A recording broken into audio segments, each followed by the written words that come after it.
Welcome back to guys all in one channel में। और आज हम पढ़ेंगे सेल यानी कि कोशिका। ये एक बहुत ही इम्पोर्टेंट चैप्टर है एग्ज़ाम की दृष्टि से, चाहे वो कंपटीशन एग्ज़ाम हो, यूपीएससी हो, एमपीपीएससी हो, या फिर 10th 12th 11th या किसी भी एग्ज़ाम को ले जाएं, चाहे वो नीट का एग्ज़ाम हो। तो हर एग्ज़ाम में ये सेल चैप्टर हमें देखने को मिलता है। तो इसी सेल चैप्टर को आज हम बहुत ही डिटेल में और बहुत ही आराम से पढ़ेंगे, जो आपको समझ में आएगा बिल्कुल। तो ध्यान से इस चैप्टर को देखिए, समझिए क्या है सेल चैप्टर। तो चलिए स्टार्ट करते हैं। सेल होता क्या है? सबसे पहले देखते हैं कि सेल होता क्या है। कोशिका यानी कोशिका होती क्या है। कोशिका देखिए डेफिनेशन दी है, कोशिकाएं सभी जीवों की संरचनात्मक, कार्यात्मक और जैविक इकाइयां हैं। एक कोशिका स्वतंत्र रूप से अपनी प्रतिकृति बना सकती है, इसलिए इन्हें जीवन की आधारशिला कहा जाता है। प्रत्येक कोशिका में एक तरल पदार्थ होता है जिसे कोशिका द्रव्य कहते हैं, जो एक झिल्ली से घिरा होता है। तो ये एक कोशिका की सरल परिभाषा है, एक सरल डेफिनेशन है। ये डेफिनेशन ये कह रही है, इंग्लिश में और पढ़ देता हूँ। All cell is the basic structural and functional unit of all living organism. It's the smallest unit of life that can replicate independently, and it's often referred to as the building block of life. Cells perform all the essential functions necessary for life, such as stocking in nutrition, converting them to energy, and carrying out specialized tasks. तो ये कोशिका ये कहना चाह रही है कि कोशिका जो है हमारे जीवन की सबसे मूलभूत इकाई है। एक तो सबसे पहला स्मॉलेस्ट यूनिट है हमारे शरीर की। इसे हम कैसे समझ सकते हैं? चलिए अगले पेज में अपन चलते हैं, इसे हम कैसे समझ सकते हैं। तो हम इस पेज में समझ सकते हैं। इसमें तो कोशिका, सबसे पहले शरीर हमारा क्या बना है? कोशिका से बना है, यानी कि सेल से। जैसे एक घर बना होता है, घर में सबसे पहले क्या लगा होता है? ईंट लगी होती है गाइस। क्या लगी होती है? ईंट लगी होती है। ईंट लगी होती है।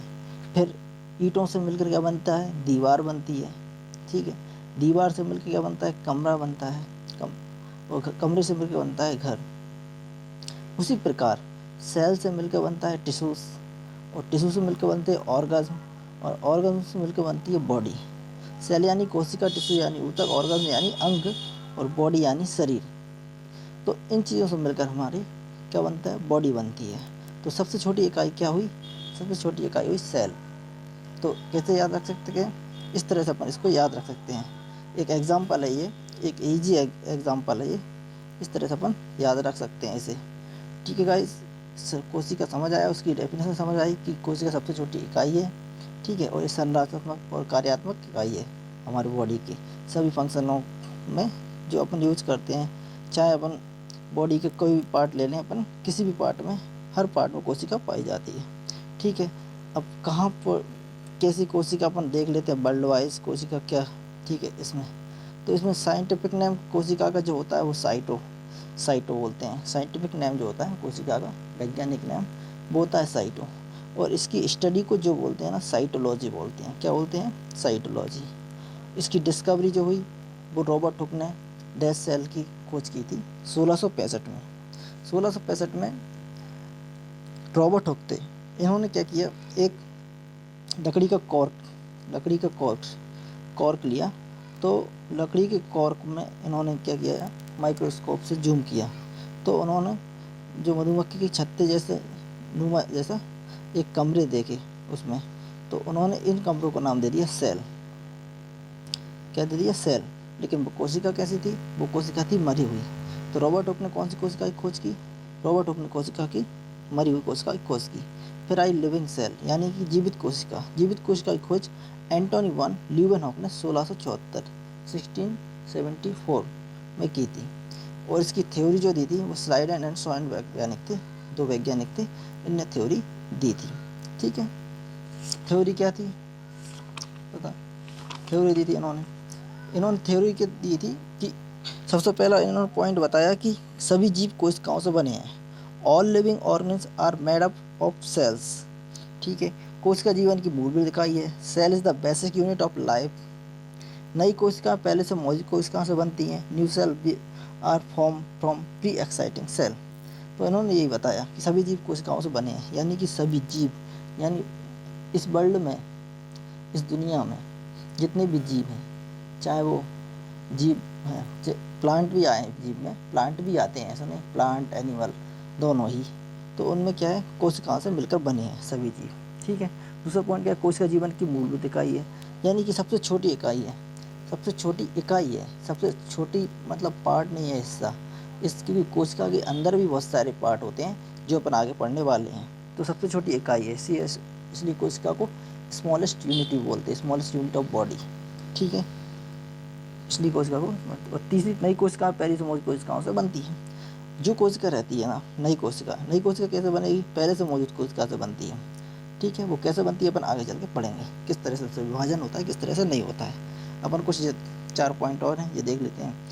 मानव में जो छोटी कोशिका होती है वो स्पर्म होती है। मानव में बड़ा जो होता है सबसे, ओवम होता है। और मानव में लंबी होती है सबसे कोशिका, न्यूरॉन। और सबसे तेज विभाजन होता है वो लीवर में होता है। तेज विभाजन मतलब सबसे ज़्यादा कोशिकाएं जहाँ बनती हैं वो बनती हैं लीवर में। अब अपन ऑल ओवर देखते हैं। ऑल ओवर यानी वर्ल्ड में जो है ना, वर्ल्ड में सबसे बड़ी अगर कोशिका है तो वो है शुतुरमुर्ग का अंडा, यानी ऑस्ट्रिच का एग होता है। ठीक है। और सबसे छोटा होता है माइकोप्लाज्मा। ये एक तरह का जीव होता है। ठीक है, उसमें पाई जाती है सबसे छोटी कोशिका। ठीक है, ये अपन ने इतने इसके बेसिक टॉपिक देख लिए। ये आपने याद करना जरूरी है, क्योंकि इससे डायरेक्ट ही क्वेश्चन पूछ लिए जाते हैं। अब अपन चलते हैं कोशिका के एक एक पार्ट को देखते हैं कि कोशिका के अंदर क्या क्या पार्ट पाए जाते हैं। ठीक है गाइस, सबसे पहला पार्ट देखते हैं। सबसे पहला पार्ट होता है कोशिका झिल्ली। कोशिका झिल्ली क्या होती है? कोशिका झिल्ली एक पतली लचीली परत है जो कोशिका को उसके बाहरी वातावरण से अलग करती है। इसे प्लाज्मा झिल्ली भी कहा जाता है। ये एक अर्धपारगम झिल्ली है। इसका मतलब है यह कुछ पदार्थों को कोशिका के अंदर और बाहर जाने देती है, लेकिन दूसरों को रोकती है।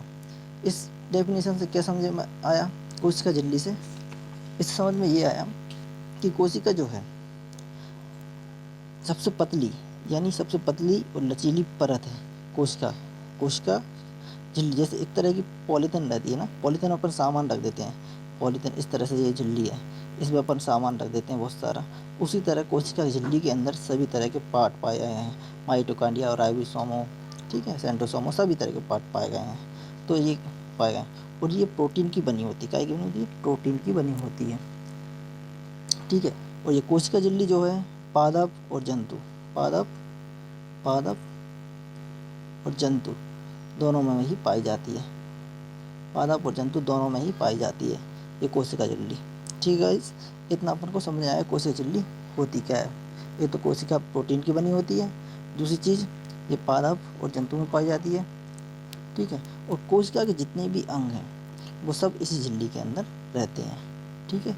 अब अपन चलते हैं नेक्स्ट पार्ट के ऊपर। ये कोशिका झिल्लियों का पार्ट हो गया। ये कोशिका झिल्ली इस तरह की दिखती है। ये ऊपर ये जो दिख रहा है ना, इस तरह की कोशिका झिल्ली दिखती है। इसमें ये प्लांट सेल में ये कोशिका झिल्ली दिख रही है, ये कोशिका भित्ति दिख रही है। तो कोशिका भित्ति अपन नेक्स्ट उसमें पढ़ेंगे। कोशिका भित्ति एक कठोर, सुरक्षात्मक और पारगम परत है जो पौधों, जीवाणुओं, कवक और आर्कियाओं की कोशिकाओं को घेरे रहती है और कोशिका झिल्ली के बाहर स्थित होती है। यह कोशिका को यांत्रिक क्षति और संक्रमण से बचाने के साथ साथ कोशिकाओं के बीच संपर्क बनाए रखने और बड़े अणुओं को प्रवेश करने से रोकने में भी मदद करती है। ठीक है। कोशिका भित्ति क्या रहती है? ये एनिमल सेल में नहीं पाई जाती है, ये प्लांट सेल में पाई जाती है। ठीक है, प्लांट सेल में पाई जाती है, यानी एक्स्ट्रा लेयर रहती है। ये पेड़ पौधों में क्या रहता है कि उन्हें एक्स्ट्रा लेयर की जरूरत पड़ती है। वो धूप सहते हैं, बारिश सहते हैं, वो हवा, तूफान, इन सब कुछ सहती है, तो उन्हें एक्स्ट्रा लेयर रहती है उसमें, जिसे कोशिका भित्ति बोलते हैं। ये क्या है, मजबूती प्रदान करती है एक तो कोशिका को। ठीक है। और बाहरी जितने भी मतलब अननेचुरल पदार्थ हैं जो कोशिका को नहीं चाहिए, उन्हें अंदर जाने से रोकती है। ठीक है, कोशिका भित्ति इतना समझिए, सेल वॉल इंग्लिश में से बोलते हैं। ठीक है। नेक्स्ट चलते हैं अपन नेक्स्ट पार्ट पे। नेक्स्ट पार्ट है अपना माइटोकॉन्ड्रिया। माइटोकॉन्ड्रिया क्या है? ठीक है, माइटोकॉन्ड्रिया पढ़ते हैं। माइटोकॉन्ड्रिया होता क्या है? ठीक है, इससे क्वेश्चन डायरेक्टली आते हैं। माइटोकॉन्ड्रिया की पहले डेफिनेशन, माइटोकॉन्ड्रिया कोशिकाओं के भीतर मौजूद एक अंग है जो कोशिका का पावर हाउस है। यह कोशिका के लिए ऊर्जा उत्पन्न करने का काम करता है। मुख्य रूप से एटीपी नामक अणु रूप में माइटोकॉन्ड्रिया अधिकांश यूकेरियोटिक कोशिकाओं में पाए जाते हैं और कोशिकीय संवर्धन में महत्वपूर्ण भूमिका निभाते हैं। अपन को डेफिनेशन समझ नहीं आया, चलिए अपन को समझते हैं। देखिए माइटोकॉन्ड्रिया क्या होता है। माइटोकॉन्ड्रिया सबसे पहले तो इसकी खोज की थी अल्टमैन ने। किसने? अल्टमैन ने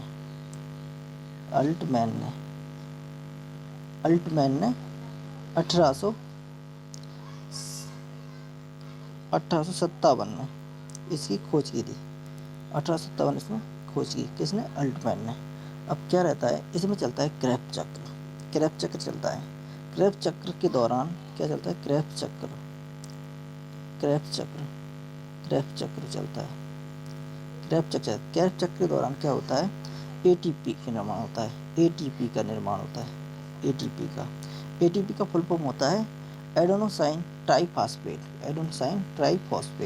इसका फुल फॉर्म होता है। तो एटीपी का निर्माण होता है। कितने एटीपी? 38 एटीपी का निर्माण होता है।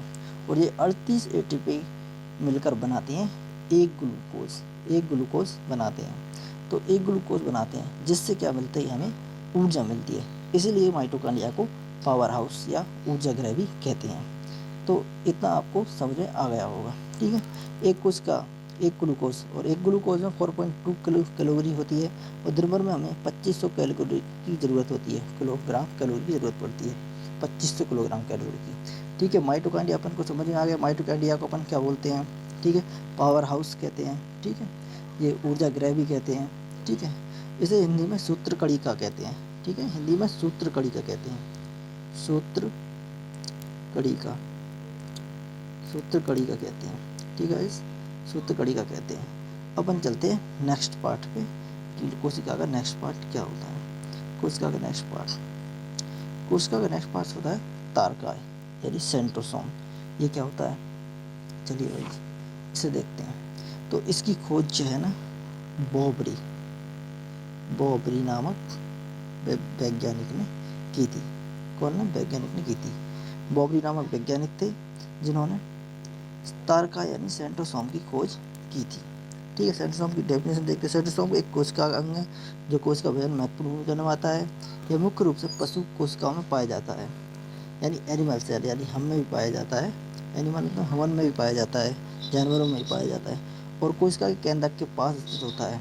सेंट्रोसोम में 2 तारक केंद्र होते हैं जो सूक्ष्म नलिकाओं से बने होते हैं और कोशिका विभाजन के दौरान स्पिंडल फाइबर बनाने में मदद करते हैं। अब इसकी मतलब समझते हैं। क्या करता है कोशिका? जो सेंट्रोसोम जो है ना, कोशिका का विभाजन करता है। भाई सेंट्रोसोम नहीं होगा तो इसका क्या होगा? कोशिका बनेगी कैसे, है ना? तो कोशिका जब जैसे एक कोशिका ये है तो ठीक है, इसमें जो कट लगाने का काम करता है, यानी एक कोशिका से 2 कोशिका यानी स्पिंडल फाइबर बोल रहे हैं ना, इसका बनाने का काम करता है। तो एक कोशिका से 2 कोशिकाएं बनती हैं। तो सेंट्रोसोम क्या करता है? कोशिका का विभाजन करता है, यानी पुनः निर्माण करता है, कोशिकाओं को पुनः निर्माण करता है। तो इसकी खोज की थी बॉबरी ने। कोशिका को क्या सेंट्रोसोम को इसका क्या बोलेंगे? सेंट्रोसोम को कोशिका विभाजन करता है यानी पुनः निर्माण करता है। ठीक है, और सबसे ज़्यादा जो निर्माण होता है वो लीवर में होता है हमारे। ठीक है, सबसे ज़्यादा लीवर में निर्माण होता है कोशिका का। सबसे ज़्यादा अगर कहीं निर्माण होता है तो वो होता है लीवर में, और सबसे कम होता है न्यूरॉन यानी हमारे ब्रेन में सबसे कम होता है, क्योंकि वहाँ पर सेंट्रोसोम नहीं पाया जाता है। इस वजह से बोलते हैं कि हेलमेट लगा के हमें चलना चाहिए, क्योंकि अगर सर में चोट लग जाती है तो फिर बचने की संभावनाएं बहुत कम होती हैं। इस वजह से ही हेलमेट लगाने का बोला जाता है।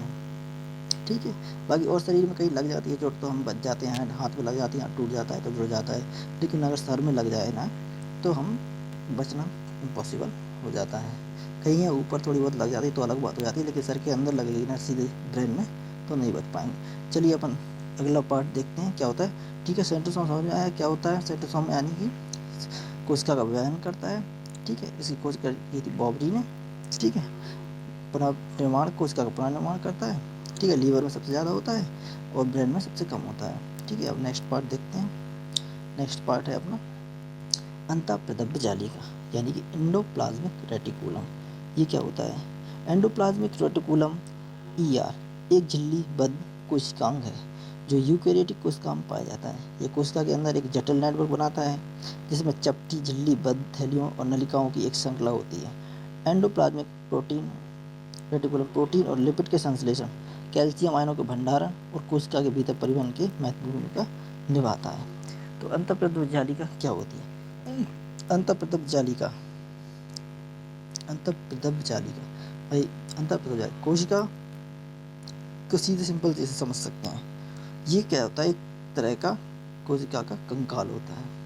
कंकाल यानी हड्डी होती है भाई। कोशिका को एक शेप प्रदान करती है, यानी खड़ा होने, यानी कि एक शेप प्रदान करती है। जिस तरह से अपने खड़ा होने में अपनी हड्डियाँ करती है शेप का निर्माण, उसी प्रकार ये कोशिका अंतःप्रदत्त जालिका कोशिका के लिए कंकाल का निर्माण करती है।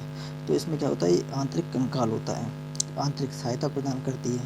ठीक है, इसमें क्या है? इसमें दो पार्ट होते हैं, एक होता है स्मूथ, ठीक है, और एक होता है रफ। ठीक है, स्मूथ पार्ट में होता है वसा का निर्माण, और रफ पार्ट में जो होता है ना वो राइबोसोम, इसमें होता है राइबोसोम का निर्माण। ठीक है, अब ये अपन राइबोसोम पढ़ेंगे। राइबोसोम का निर्माण होता है। राइबोसोम क्या करता है? राइबोसोम करता है प्रोटीन का निर्माण। ठीक है, अभी अपन आगे पढ़ेंगे। तो इसमें पार्ट होते हैं, दो पार्ट होते हैं, एक स्मूथ होता है और एक होता है। स्मूथ पार्ट में वसा यानी तेल जो देता है, तेल यानी मोटापा जिससे होता है ना उस वही वसा का निर्माण होता है। ठीक है, तो अंतःप्रदत्त जालिका क्या होता है? एक तो आंतरिक कंकाल है, ठीक है, ऊपर से आंतरिक सहायता प्रदान करता है, वसा का निर्माण करता है, प्रोटीन का निर्माण करता है। लेकिन प्रोटीन का निर्माण कौन करता है? राइबोसोम करता है। राइबोसोम अपन देखते हैं अगले उसमें टॉपिक में, राइबोसोम कोशिका में पाए जाने वाले छोटे छोटे कण हैं जो प्रोटीन संश्लेषण का कार्य करते हैं। ये कोशिका के प्रोटीन बनाने वाले कारखाने के रूप में भी जाने जाते हैं।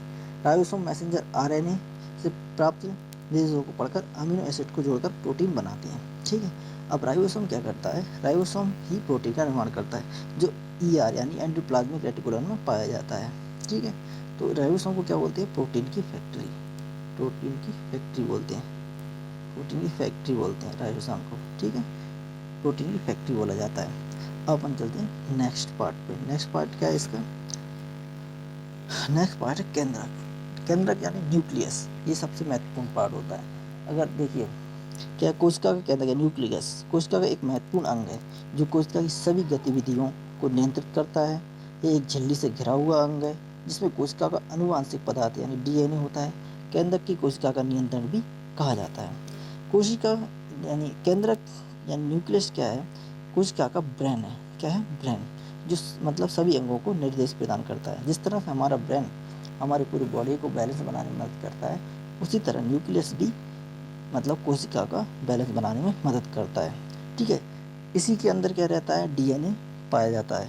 इसी के अंदर DNA पाया जाता है। ठीक है गाइस, तो इतना समझ में आ रहा होगा आपको। आई होप इतना समझ में आ रहा होगा। ठीक है, इसमें इसकी खोज जो है केंद्र की खोज जो की थी रॉबर्ट ब्राउन ने की थी। ठीक है, रॉबर्ट ब्राउन ने, ये लिख लीजिए रॉबर्ट ब्राउन,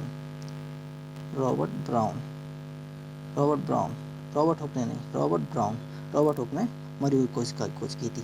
ठीक है, सबसे पहले अगर कोशिका की खोज वो रॉबर्ट ब्राउन ने करी थी। इसकी केंद्रक की खोज की थी। इसमें क्या होता है? ब्रेन ऑफ सेल, इसको क्या बोला जाता है? ब्रेन ऑफ सेल बोला जाता है, कंट्रोलर भी बोला जाता है। ठीक है, इसमें क्रोमोसोम पाया जाता है और क्रोमोसोम के अंदर DNA और RNA पाए जाते हैं। ठीक है, प्रोटीन इसमें 80% होता है और DNA 10% होता है। ठीक है, DNA का फुल फॉर्म है डाईऑक्सीराइबो न्यूक्लिक एसिड। ठीक है, और RNA का पता ही है राइबो न्यूक्लिक एसिड। ठीक है, ये फुल फॉर्म होते हैं। तो केंद्रक समझ में आ गया क्या होता है? Brain of cell. ठीक है, कंट्रोलर इसको अपन बोलते हैं, और रॉबर्ट ब्राउन ने इसकी खोज की थी। ठीक है, अब अपन चलते हैं नेक्स्ट पार्ट। यानी नेक्स्ट पार्ट क्या है अपना? नेक्स्ट पार्ट है गोल्जी बॉडी या गोल्जी एक कोशिका अंग है जो प्रोटीन और लिपिड अणुओं को संसाधित और पैक करने में मदद करता है, खासकर उन अणुओं को जो कोशिका से बाहर निकलने वाले होते हैं। यह यूकेरियोटिक कोशिका जिनमें एक स्पष्ट रूप से परिभाषित नाभिक होता है में पाया जाता है, और इसमें सिस्टर नामक चपटी डेढ़दार थैलियों की एक श्रृंखला होती है। गोल्जी बॉडी क्या रहता है? गोल्जी बॉडी इसकी सबसे पहले कैमिलो गोल्जी ने खोज की थी 1898 में। कैमिलो गोल्जी, ठीक है, कैमिलो गोल्जी ने खोज की थी इसकी 1898 में की थी इसकी खोज, ठीक है। ये क्या करता है? परिवहन का काम करता है। परिवहन यानी ट्रांसपोर्टेशन, परिवहन का काम करता है, ट्रांसपोर्टेशन का। ये जो कोशिका के लिए ज़रूरी होता है, जो भी चीज़ें वो यहाँ से वहाँ इसको मतलब भेजता रहता है। कोशिका को अगर ऑक्सीजन चाहिए, कोशिका को अगर जो भी चाहिए हो, मतलब जिस चीज़ की ज़रूरत होती है, तो ये परिवहन का काम करता है। मतलब ये एनर्जी ट्रांसपोर्ट करता है। जिस तरह से हमारे हाथ, अगर हम जैसे हम दौड़ रहे हैं तो दौड़ने के लिए हमारे पैर के लिए सबसे ज़्यादा ऊर्जा की ज़रूरत होती है। तो ये क्या करता है गोल्जी बॉडी? तो पैर को सबसे ज़्यादा ऊर्जा प्रदान करता है। अगर हम बोल रहे हैं तो हमारी ज़बान को सबसे ज़्यादा ऊर्जा का प्रदान करेगा, ठीक है। तो गोल्जी बॉडी क्या करता है? परिवहन का काम करता है, ठीक है। इतना आपको समझ में आ गया होगा, आई होप। अब अपन चलते हैं नेक्स्ट पार्ट पर कि नेक्स्ट पार्ट होता क्या है इसका। तो नेक्स्ट पार्ट है जीव दर यानी प्रोटोप्लाज्म। प्रोटोप्लाज्म को हिंदी में जीव द्रव्य कहते हैं। यह कोशिका का जीवित पदार्थ है जो कोशिका झिल्ली से घिरा होता है और जिसमें कोशिका के सभी अंग जैसे कोशिका द्रव्य और केंद्रक मौजूद होते हैं। यह जीवन की सभी बुनियादी प्रक्रियाओं के लिए जिम्मेदार होता है। भाई कोशिका द्रव्य क्या होता है? जीव द्रव्य होता है। इसे भाई ये क्या होता है? एक तो कलरलेस होता है जीव द्रव्य, ठीक है, जो अंदर मतलब भरा होता है। जीव द्रव्य से मतलब समझ रहे हैं ना, मतलब लिक्विड टाइप का होता है। इसमें क्या रहता है? 80% जल होता है, ठीक है, 80% जल पाया जाता है। जो जीव द्रव्य रहता है ना, मैं कहते हैं बॉडी अपनी शरीर पड़ी है 80% से अपना बॉडी मतलब जल है। तो उसमें जो जल कहाँ भरा है? वो जीव द्रव्य में भरा है, यानी कोशिकाओं के अंदर जीव द्रव्य में भरा है। तो जीव द्रव्य क्या है? एक तो कलरलेस होता है, दूसरी जल का, इसमें 80% जल भरा होता है, ठीक है। ठीक है, इतना आपको समझ में आ गया होगा। इसमें दो तरह का द्रव्य होता है, एक होता है कोशिका द्रव्य और एक होता है केंद्रिका द्रव्य, ठीक है गाइस। अब अपन चलते हैं नेक्स्ट पार्ट पर। नेक्स्ट पार्ट अपना क्या है? नेक्स्ट पार्ट है और अपना ये आखिरी पार्ट है कोशिका का, ठीक है। और भी पार्ट होते हैं इसके अंदर, फिर अपन देखेंगे। अभी ये अपन प्लांट सेल पढ़ेंगे तो प्लांट सेल देखेंगे, प्लांट सेल और एनिमल सेल में क्या डिफरेंट है ये भी देखेंगे अपन, सारी चीज़ें। अभी अपन सिर्फ कोशिका पढ़ रहे हैं और कोशिका के पार्ट पढ़ रहे हैं, तो ये अपन धीरे धीरे एक एक करके सारे पार्ट पढ़ लिए। और ये अपना आखिरी पार्ट है यानी रसधानी यानी वैक्यूल्स, इसे क्या बोलते हैं? रिक्तिका एक झिल्लीबद्ध कोशिका है जो पौधों और कवक कोशिकाओं में पाई जाती है और कभी कभी जंतु कोशिकाओं और प्रोटिस्ट में भी पाई जाती है। ये एक थैली की तरह होती है जो पानी, पोषक तत्वों, अपशिष्ट उत्पादों और अन्य सामग्रियों को संग्रहित करती है। पादप कोशिका में रिक्तिका कोशिका के आयतन का एक बड़ा हिस्सा घेर सकती है और कोशिका के रिक्ति दाब को बनाए रखने में महत्वपूर्ण भूमिका निभाती है। तो वैक्यूल्स क्या है? इसमें जल संग्रह का काम, यानी 65% इसमें जल होता है, जल संग्रह करती है वैक्यूल्स। इसमें सिर्फ जल भरा होता है, रसदानी, इसे रसदानी बोलते हैं, यानी जल भरा है। तो आई होप आपको ये कोशिका समझ आया होगा, कोशिका के सारे पार्ट समझ आए होंगे, क्या होते हैं क्या नहीं होते हैं। मैंने आपको फटाफट अंदाज में और सारे पार्ट इसके समझा दिए हैं। आई होप आपको समझ में आया होगा, ठीक है। अगर आपको ये वीडियो अच्छी लग रही हो, हमारे चैनल का नाम है ऑल इन वन, यानी बन, ये बन नहीं है ये वाला, ठीक है, ऑल इन वन ये वाला बन है, ये वाला बन, हमारे चैनल का नाम है ऑल इन वन। तो अगर ये वीडियो अच्छी लगती है आपको तो प्लीज़ इस चैनल को सब्सक्राइब करें ताकि हम आपके लिए और आगे वीडियो ला सकें। और वीडियो अच्छी लगती है तो लाइक करें, शेयर करें, कमेंट करें, अपने दोस्तों को भी भेजें, ठीक है। चैनल को सब्सक्राइब जरूर कर लें ताकि अगली वीडियो जब भी हम डालें तो आपके पास पहुंच सके, ठीक है। ये कोशिश आपको आई होप समझ में आई होगी। देखने के लिए धन्यवाद। Thank you for watching.